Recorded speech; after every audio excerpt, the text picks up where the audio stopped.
Welcome to The Explainer. Today, we're diving into one of the biggest and honestly most mind-bending mysteries in all of science, the puzzle of cosmic fine-tuning. You know, philosophers have been wrestling with this question for centuries. But what's so incredible is that today, it's not just philosophers. Physicists are asking a really concrete, data-driven version of the exact same question. They're looking at hard evidence from our universe and realizing this ancient puzzle, well, it's more urgent now than ever. So how in the world does an abstract philosophical puzzle turn into a full-blown scientific investigation? Okay, let's get right into it. At its core, fine-tuning takes that big, abstract question and gives it a sharp, almost mathematical edge. It forces us to compare the huge, vast space of all the possible ways a universe could have been with the very specific and kind of peculiar way our universe actually is. So, what's the central clue here? What makes our universe look so suspicious, so non-generic? What makes it feel like we're looking at some kind of cosmic crime scene that just begs for an explanation? The main idea is this: our universe seems to be balanced on a knife's edge. When scientists run the numbers and model all sorts of universes, they find that the conditions needed for a complex, interesting world like ours are just incredibly rare. A really great way to picture this is to imagine a set of cosmic knobs. Think of the fundamental constants of physics, things like the strength of gravity or the mass of an electron, as dials on a universal control panel. We used to just assume they had to be the way they are, but now we get that they could, at least in theory, have been set to totally different values.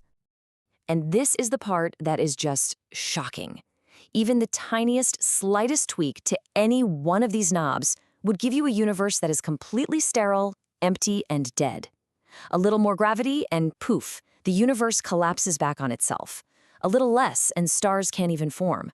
The window for a universe that allows life is just astonishingly razor-thin narrow. So, you see, this isn't just some neat little curiosity. It acts like a pressure amplifier. It turns that abstract, why this world question into a live, urgent demand for an explanation. It's something that scientists and philosophers are taking very seriously now. It really feels like a clue that we just can't afford to ignore. Okay, so if our universe looks so perfectly fine-tuned, how do we explain it? Well, there are a few main suspects, a whole menu of possible explanations for why those cosmic knobs are set just right. The first idea is maybe the simplest one. What if there was never any choice at all? What if those knobs were never free to be turned in the first place? This theory, sometimes called Necessitarianism, tries to solve the mystery by saying the knobs are actually fixed in place by some deeper, undiscovered mathematical law. The result? Our universe isn't special. It's the only kind of universe that's even possible. The tension here, though, is that it means our very powerful feeling that things could have been different is just a complete illusion. And so far, we haven't found any trace of this deeper law. All right, the next big idea argues that our universe was actually selected out of a huge range of possibilities. And this is where things split into two very different paths. The multiverse theory says there were countless other universes, and we just happen to live in one of the rare ones where observers like us could evolve. Of course, the challenge is that these other universes are, by their very nature, completely unobservable and untestable.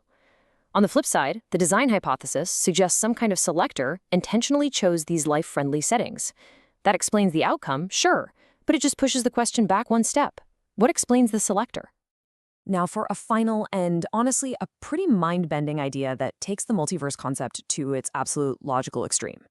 What if every single possible combination of those cosmic knobs isn't just a possibility? What if it's realized in some actual reality? From this point of view, the mystery of our universe's specialness kind of just dissolves. If every possibility is real, then of course life-friendly universes exist, and of course that's where we'd find ourselves. But it doesn't solve everything, does it? It just shifts the mystery. Now the question is, out of all the possible life-friendly universes, why this one? But this is where things get even trickier. You see, any explanation that involves our world being selected, it doesn't matter if it's by a multiverse or a designer, runs headfirst into a really deep philosophical problem. If our universe was chosen, then that selection process itself needs an explanation. And this is the central issue.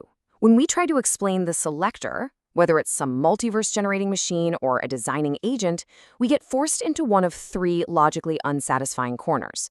This is the investigator's dilemma. And here are those three dead ends. First, you could have an endless chain of explanations, a selector for the selector and a selector for that selector, on and on forever. Or you could just stop. You just declare the selector as a brute fact, that it just is, and there's no deeper explanation. Or third, you could try to argue the world somehow explains itself, which is just a circular argument. The thing is, each one of these paths comes with some really serious philosophical costs. So, after looking at the evidence and the lineup of suspects, what should we really take away from this cosmic mystery? What's the real significance of this whole fine-tuning thing? The crucial takeaway is this: fine-tuning isn't really a separate problem on its own. It's the sharpest, most data-driven, and most vivid version of that fundamental question we started with. It's the point where that abstract philosophical question slams right into a real-world physics puzzle. And that leaves us right back where we started, at the heart of the investigation. Our universe seems incredibly, impossibly special, balanced on a razor's edge. Is that a profound clue pointing us toward the fundamental nature of reality? Or is it just an illusion, the only outcome we could have possibly seen, simply because we're here to see it? For now, the investigation continues.